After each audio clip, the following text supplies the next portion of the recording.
guys, welcome back. Today we wanted to talk about just the reality of moving to a new country and all the logistics you have to go through to figure it out, because a lot of the times moving to a new country and putting yourself out there, exploring a new environment is very glamorized, and people just talk about all the cool learning experiences and all the amazing things that you're gonna see and learn. But there's a lot logistically that goes into that, and a lot of times people don't really talk about the practical things and the small little details that you have to pay attention to when you're moving to a new country, because you are essentially uprooting your entire life and setting it up completely from scratch in a brand new environment with different rules, different laws that you have to be careful about. So a lot of these little things we just take for granted in our everyday life. Small little things that we don't even think about. So today we just wanted to talk about those little things and our experiences in how we've dealt with them and the things you need to consider when setting up your whole life in a brand new country. So moving to a different country can be a lot when it comes to paperwork and just immigration, especially when you're moving to a country for like work reasons on a work visa. I know a lot of times when we think about moving, we think about maybe a trip we went to. It's important to keep in mind that when you're visiting a country, it's usually on a tourist visa. So the paperwork is so different when it comes to tourist visas versus moving somewhere on a work visa. There is usually so much to think about because each country has its own very different set of rules and regulations. So you might be moving to a country and they might require like a medical checkup, and you can only get that medical checkup done at certain places that needs to be authorized by the government. So you have to know all that information to make sure you're getting your medical checkup, for example, done at the right place. Another common thing that I've noticed is a lot of countries require you to have like a police clearance certificate or a form of some sort. So they obviously need to make sure that you have a clean background.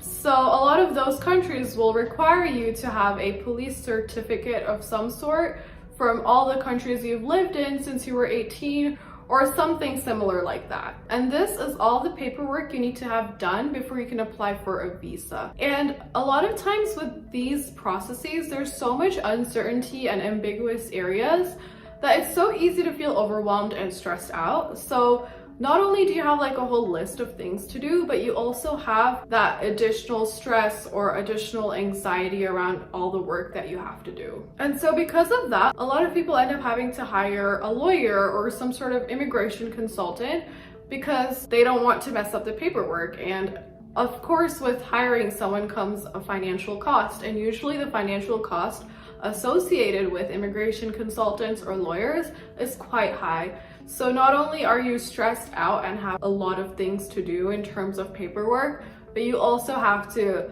add on like a financial factor. And of course, there's that waiting aspect that comes with once all your documents are submitted, because usually there's not a lot of transparency on when you'll find out. It's just kind of like a waiting game, and I think that in itself can be so stressful. Other than that, there's just so much uncertainty that lies around this process after, even once you've completed all the paperwork. It's really important to like think about that as well, like your mental health. There is a high chance that your mental health will suffer because paperwork can be so mentally exhausting. And just when you think that, oh, the paperwork part is over, once you reach that country, there's a lot more you still have to do. So for example, usually countries have some sort of like social security or social insurance number that you need to obtain before you can like properly start your employment or for tax reasons. And then you also need a health insurance card, and you need to figure out how to get those. And you would think that a lot of these things you can get online, but depending on the country you're in, like a lot of times you have to go in person and do it. And that can take a lot of time because usually those places have a long wait line. So you need to find the time to do that while you're also looking for a place to live at because it's a new country. So social insurance numbers or health cards, they're just some of the very basic must-have things you need to have as soon as you get to the country.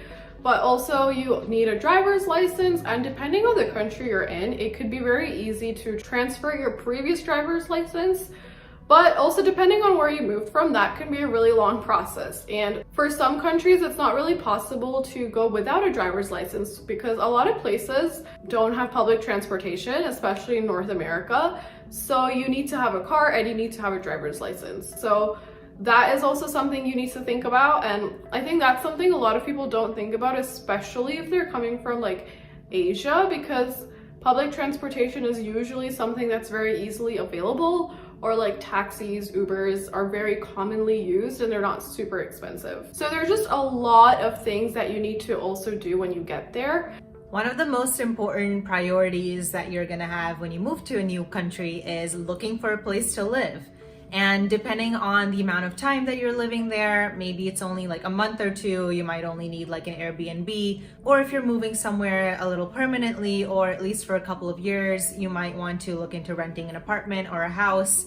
And again, each country has such a different process in doing so. And that's something that I personally learned recently when I moved to Canada too, because the rental market here in downtown Toronto was so much different than anything I'd experienced in any city in the United States. And obviously it's a lot more expensive and competitive as well, because a lot of the apartments I was interested in were being bid on because there was such a shortage of supply and so many new people looking to rent. So it's something that was very stressful for me initially, and I was lucky enough to work with a realtor who kind of handled all the paperwork for me, but it was also something that was a completely newly stressful experience for me. And it was something that I didn't know I would have to deal with when I moved to Canada, because I didn't really know how different it would be than the US. I was also lucky because I was actually physically here in Toronto when I was looking for my apartment, so I could tour places and see them in person before deciding. And it was a little different for DEEKSHA, for example, because she was in quarantine when she first moved to Calgary, and she couldn't tour apartments in person until she got out of quarantine.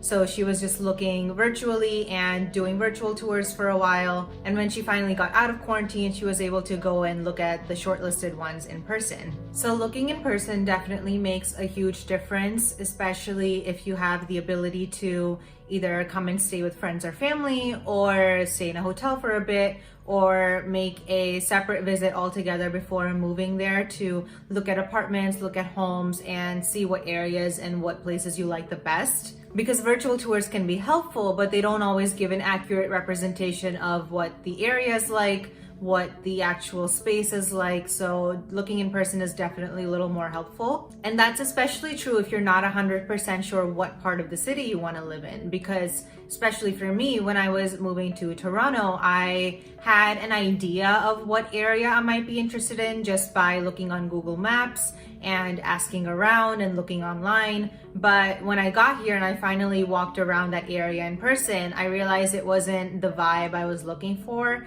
It was a little more commercial, and I wanted something a little more residential, a little more calm and quiet. So then I walked around another area that I thought I would be interested in, and that ended up being the perfect fit. It was exactly the kind of residential yet city vibe I was looking for. And if I hadn't seen it in person or hadn't taken the time to walk around it, I probably would have never settled on this area and gone for that first option that I ended up not liking anyway. And another thing with apartment hunting is the actual legal paperwork that you have to do, which again differs so much from country to country. So I know some countries have different requirements on how much you have to put down for security deposit, what the rules look like if you have to break your lease before it ends, and the different rights that the tenant and landlord has. So that's something that you have to be very careful that you either consult with a legal expert or a realtor on, or just be very careful and reading your lease properly and thoroughly and raising any questions that you might have, because this is a legal contract at the end of the day, and you don't want to get stuck in a situation that isn't right for you because you didn't take the time to understand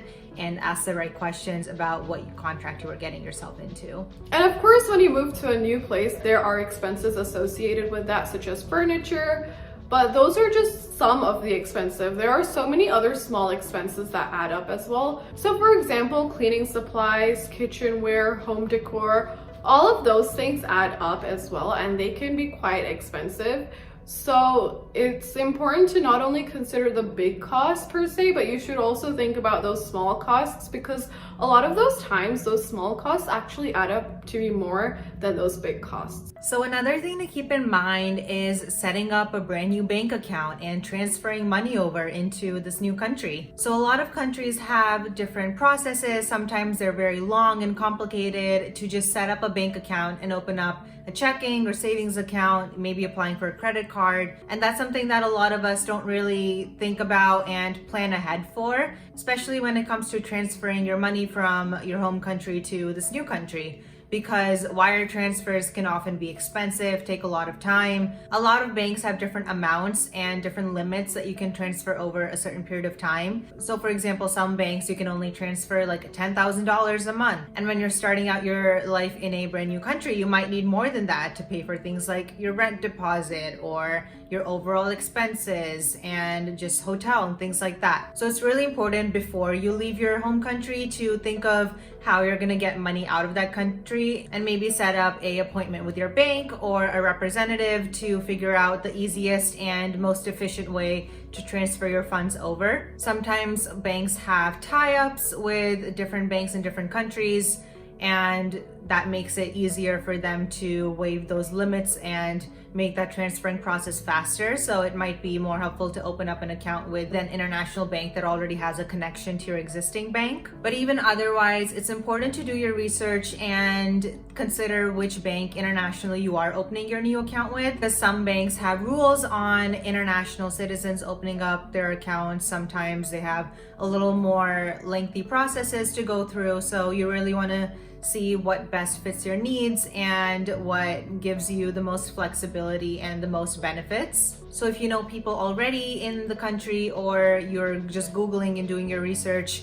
about what banks are popular, what types of accounts people recommend, really do that before you even set foot in the country, so you know which bank to walk into on day one and set up your new account with. Even the small things to consider, like which one has the most ATMs around the city, and which one do you see the most in terms of the number of branches around the city. So those things really speak for just their availability and their presence in the new country that you might not be aware of until you actually get there or ask someone about it. So another thing to keep in mind, depending on what time of the year you're moving to the country and what type of employment that you're going to be having there, is figuring out how the country's taxes work, because every country has such a different system. And some places have a more complicated process than others. So when tax season comes around, like it is now in April here, it's important to know either if you're gonna hire an accountant to do it, if it's something that you can just easily fill out online, if it's something that you have to sit down, pull out a calculator, fill it out by hand and mail it to the government. So depending on how you're making money and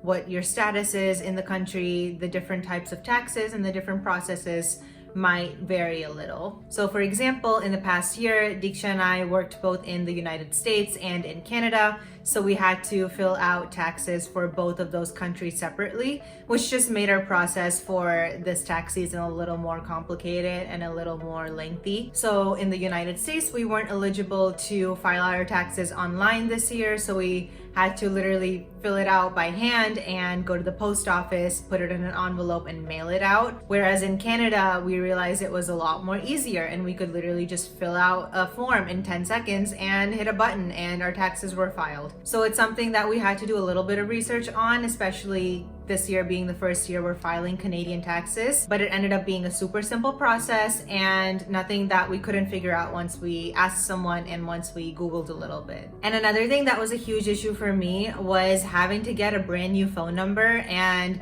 change my phone number every single place I had previously had it, whether it was for like verification codes or just texting it to my friends and making sure that everyone who needed to have my phone number had it, because you'll be surprised how many places you've given your phone number and how many different stores, different services have it until you need that one-time verification code and you realize you don't have access to your old phone number anymore. So I would suggest even before you move, you start making a list of every place that has your phone number and everywhere that you would need to change it, so that when you finally finally do get your new phone number and aren't using your old one anymore or deactivate it, that you know exactly where to go to update your new phone number. And the same goes with addresses as well, which is a little more complicated sometimes. So places like your bank, your employer, different services have your address on file, and a lot of the times our address is where all the official legal mail gets sent to. So it's really important that you either set up like a mail forwarding service with the post office or manually go in and change it wherever you can, especially with like your credit card billing address, your bank account billing addresses that